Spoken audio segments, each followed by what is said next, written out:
sujud kepada leluhurnya. Lah otak kita yang diodal-adil suruh menyanjung-nyanjung leluhurnya bangsa lain, seluruh bangsa lain, sampai sekarang ini ada fenomena yang dikatakan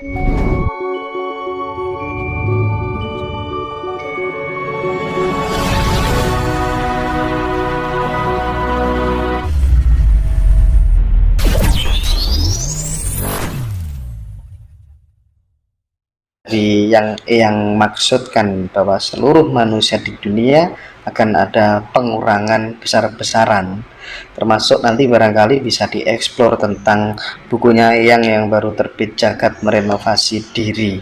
Nah itu monggo ya, silakan. Jagat Merenovasi Diri, buku itu saya terbitkan tahun 2008 ya. Bahwa dunia itu nanti penduduknya akan disisakan 28,3%. Nah, dimulai dari tanggal 12 bulan 12. Kenapa kok saya memastikan, kok berani memastikan gitu ya? Karena saya oleh Sang Maha diberi otak untuk berpikir, ya, untuk berpikir. Di otak kita itu ada 11 miliar simpul saraf, 11 miliar simpul saraf, dan setiap simpul saraf melayani 25.000 saraf. Nah, akhir-akhir ini banyak kesalahan-kesalahan yang dilakukan oleh para leluhur, ya maaf ya, bahasa pakai terpaksa harus mengkritik apa yang menjadi perjalanan para leluhur, yang termasuk buyut-buyut, canggah-canggah saya, kakek-kakek saya. Nah, karena kebenaran itu butuh kecerdasan. Sopo sing bener pinter mesti bener. Sopo sing bener pinter mesti bener.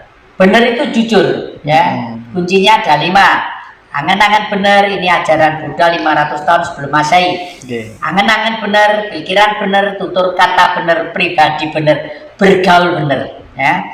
Yang kedua, dari ini saya semakin lama semakin melihat perilaku manusia yang menggunakan buku-buku untuk ajaran ketuhanan dalam tanda petik, umumnya itu tidak dilaksanakan dengan kejujuran hati, sehingga perilakunya itu betul-betul manusia bertuhan. Umumnya hanya dihiruk-pikukkan gara-gara kepentingan beberapa macam subjektivitas individu, entah itu ben terkenal, entah itu ben muridnya saya akeh, entah itu untuk gini, umumnya pada waktu itu ya. Karena saya hidup di Singosari itu memang sengaja. Saya itu di sana itu ada kurang lebih 119 pondok pesantren ya. Saya hidup di sana itu pengen nguping telinga saya itu, pengen belajar dari beliau-beliau supaya tahu loh, ternyata yang diajarkan tuh bener loh. Tapi kenapa kok semakin lama manusia semakin gini?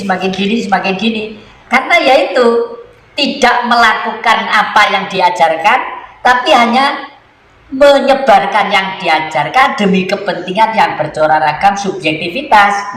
Makanya terus saya membuat buku inilah. Di baliknya ini ada suatu gambar, ini gambar wayang.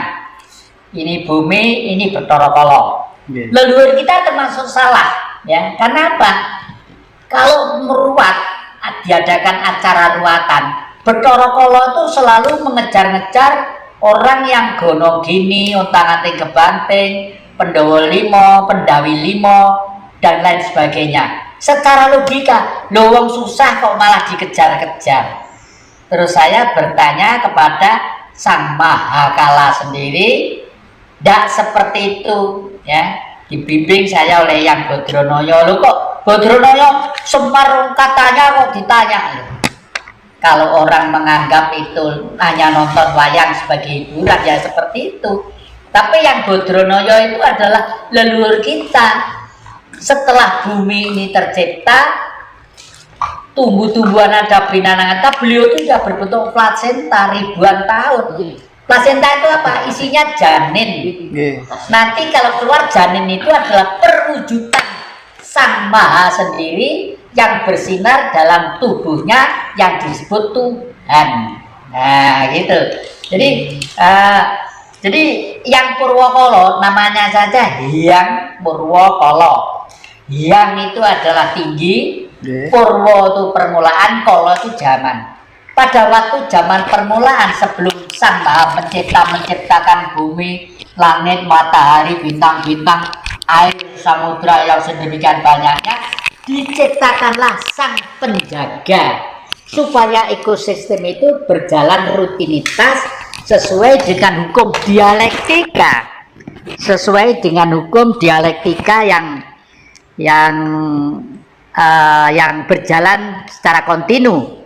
Lah makanya disebut Purwokolo. Lah sekarang saya mengadakan budaya ruatan kepada siapa saja yang mau, ya, yang ndak mau ndak masalah, nggak gelem delok juga masalah, tapi saya harus mengutarakan ini supaya dengan visualisasi kira-kira pertunjukan sekitar 2 jam ini nanti dengan sedikit peralatan yang minim, nanti itu kembali lagi sang gaib termasuk danyang-danyang itu paham dan ngerti kalau manusia itu punya sopan santun dan rasa hormat, ya.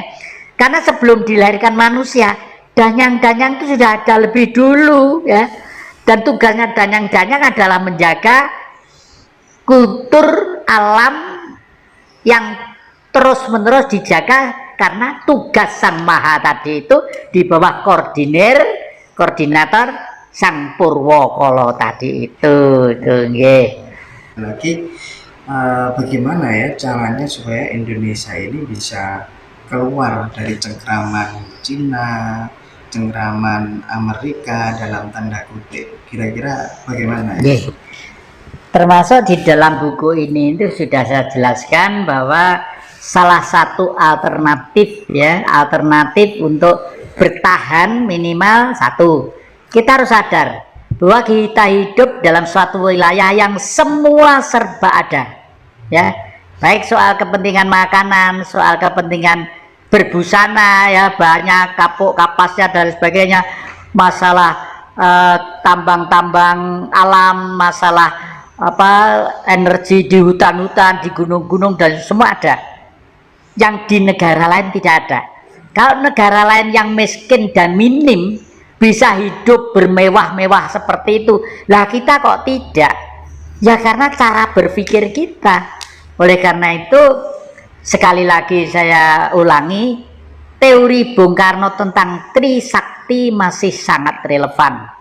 Bebas aktif dalam politik, berdikari dalam ekonomi, dan berkepribadian dalam kebudayaan. Bebas aktif dari segi politik. Hei Amerika, kamu jangan sombong.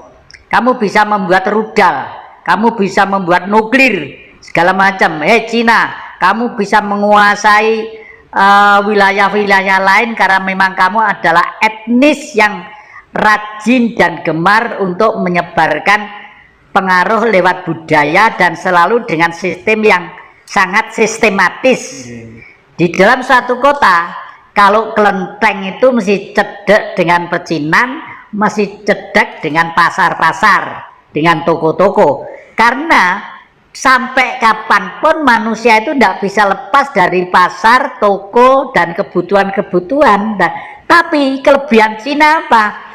Dimanapun berada tidak pernah meninggal dari kepercayaan terhadap leluhurnya.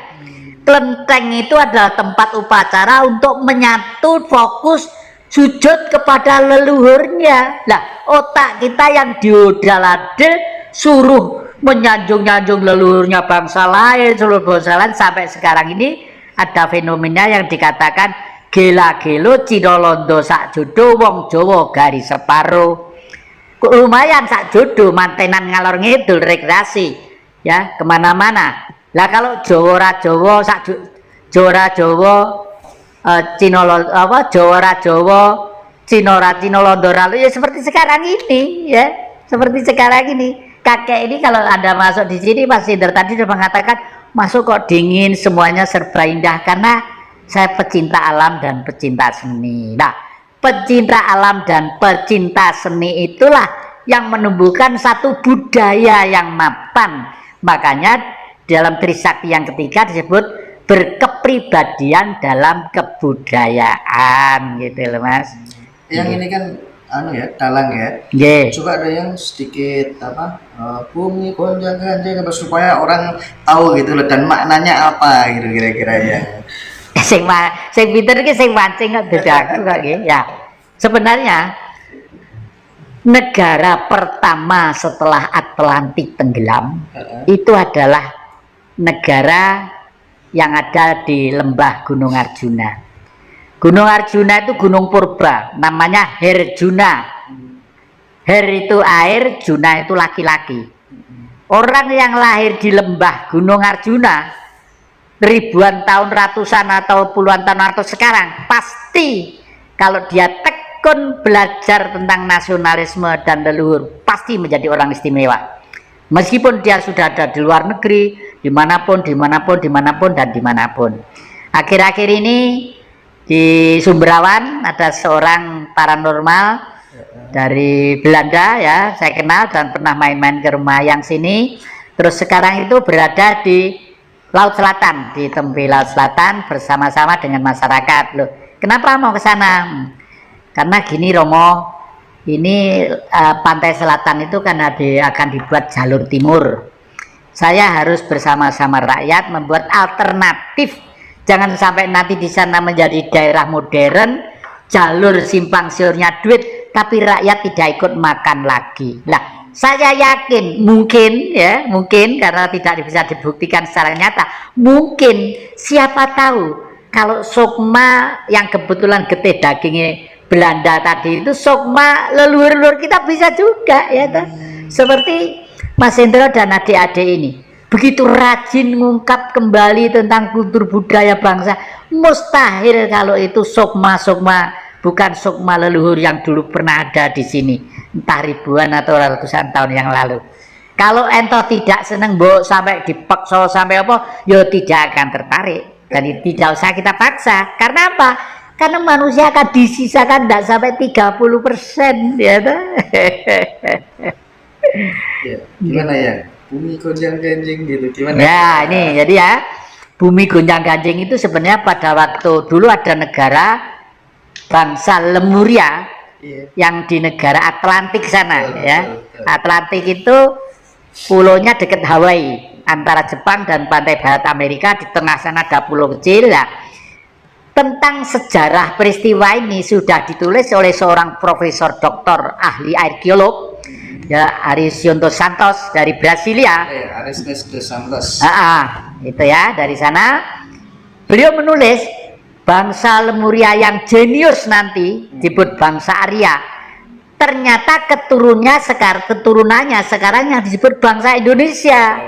Nah, dan ini buku ini sudah saya buat ya. Saya buat tentang eksodusnya seorang Brahmana menyelamatkan diri ke puncak Gunung Arjuna.